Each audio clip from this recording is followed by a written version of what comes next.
Eh bien, bonjour à tous. Nous sommes ravis de vous accueillir pour cet événement ce matin. Il y a deux événements dans le monde de la presse que l'on veut signaler. Donc, je suis Pascal Dasseux, déjà d'Avas Media. Et nous sommes là pour évoquer ensemble les scénarios de presse et digitalisation dans un monde de la presse que vous connaissez, qui est un monde extrêmement important. Je vais vous en parler.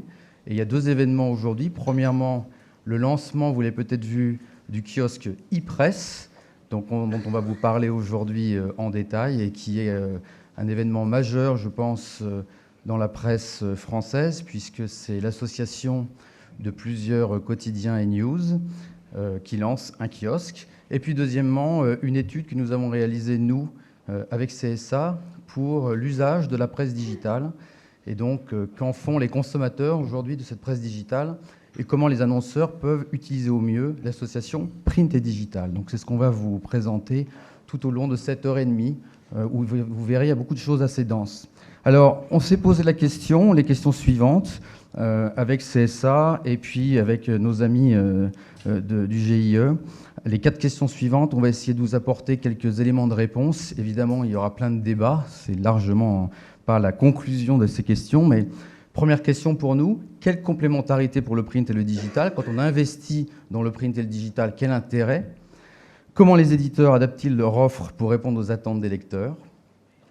Quelles sont les perspectives à terme et quels bénéfices pour les annonceurs? Parce qu'il est évident qu'en tant qu'agence média, et je vois qu'il y a beaucoup d'annonceurs dans la salle, l'objectif est quand même, à un moment donné, on parle beaucoup de digital. Pourquoi et comment, au mieux, investir entre print et digital? Donc, vous allez avoir des intervenants prestigieux. Nous allons avoir Dominique Delport qui va nous faire une perspective, une mise en perspective juste après ma mini-introduction. Vous aurez ensuite Nadine Medjeber, qui est notre directrice des études, qui va vous présenter cette étude dont je vous ai parlé, que nous avons faite sur 600 personnes, et qui va faire une présentation pendant une vingtaine de minutes. Puis Xavier Spender, qui est président du GIE Presse Premium, qui est ici, accompagné de Frédéric Fillou, DG du GIE Presse Premium, qui sont des grands noms de la presse et des médias. Et puis je ferai une conclusion sur les choses qui nous semblent les plus importantes à rappeler. Eh bien, j'appelle sans tarder maintenant Dominique Delport.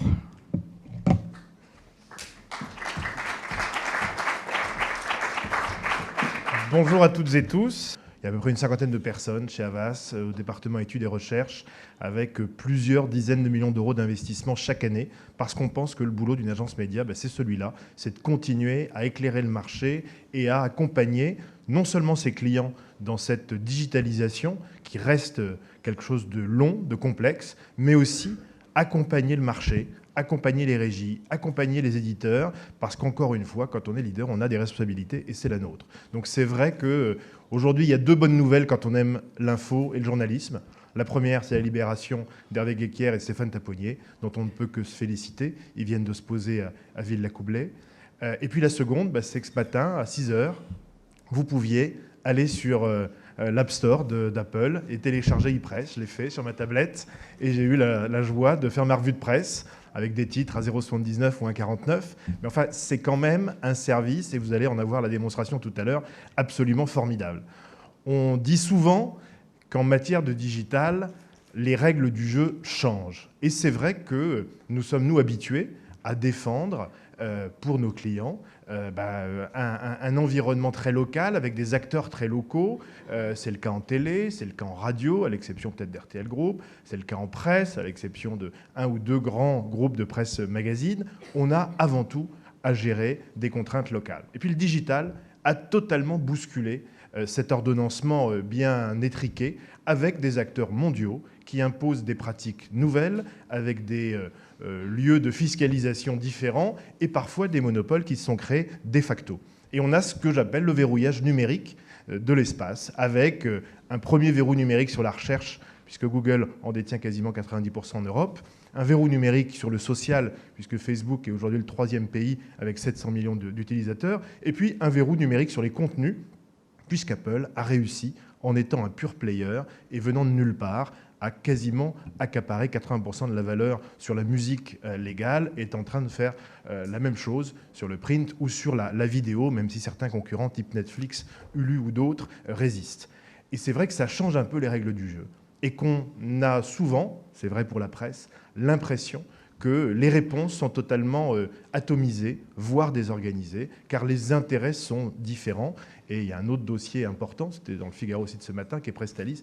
On voit bien qu'il faut des réponses coordonnées et des réponses soudées. Donc en tant que praticien, en tant qu'expert, je suis très heureux que la presse, qui est importante pour notre démocratie, pour le droit à l'information de tous, se soit unie pour trouver des réponses simple pour les utilisateurs. Sinon, il y a fort à parier que les groupes n'aient pas les moyens, dans cette guerre qui est aussi une guerre capitalistique et financière, eh bien de riposter face à des plateformes mondiales qui peuvent déverser leur contenu et leur ergonomie un peu partout au même moment. Alors je crois que c'est un moment qui est quand même important, parce que, et c'est notre vision aussi d'agence média, qui est de ne pas uniquement rouler sur, on va dire, le duopole télé-web que l'on nous annonce. Moi, j'adore la radio. Je trouve que c'est un média absolument formidable et il faut défendre la réactivité de ce média. Je pense que l'affichage est aussi quelque chose de très important dans des vies de plus en plus nomades, urbaines, et qu'il offre des possibilités nouvelles. On parlera d'affichage numérique un autre jour. Et puis, la presse, la presse, c'est quand même absolument formidable. C'est souvent là que naissent les news. Oui, le réseau est là, oui, le réseau les amplifie, oui, mais la presse, on le sait bien, avec les localiers de la PQR qui remontent leurs infos, qui ensuite deviennent des news qu'on a dans le Parisien, et ça se termine dans les 20h de TF1 ou d'ailleurs. Donc c'est extrêmement important. Et il y a un mot qui est en train aujourd'hui de devenir une espèce de buzzword pour 2011, qui est Solomo.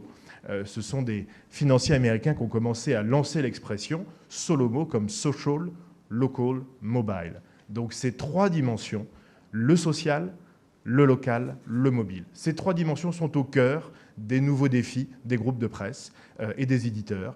Avoir une capacité à jouer sur les réseaux qui aujourd'hui amènent parfois jusqu'à un tiers du trafic sur les sites web, avoir une capacité à être au plus proche des lecteurs, de l'ensemble d'intérêts et avoir vraiment des infos et des services de proximité. Et puis le mobile, se dire qu'aujourd'hui, un lecteur potentiel, il peut avoir accès à son journal à tout moment et pas uniquement s'il est à quelques centimètres d'un kiosque ou s'il est devant sa boîte aux lettres. Eh bien, tout ceci est possible avec l'émergence des tablettes et des smartphones.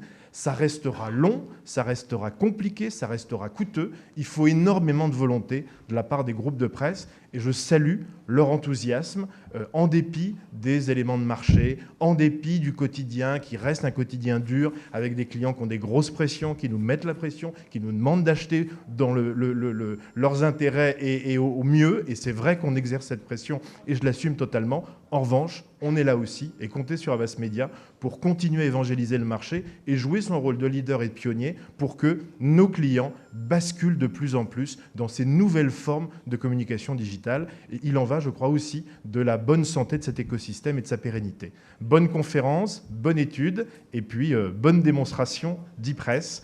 Et encore une fois, merci de votre présence ce matin avec nous.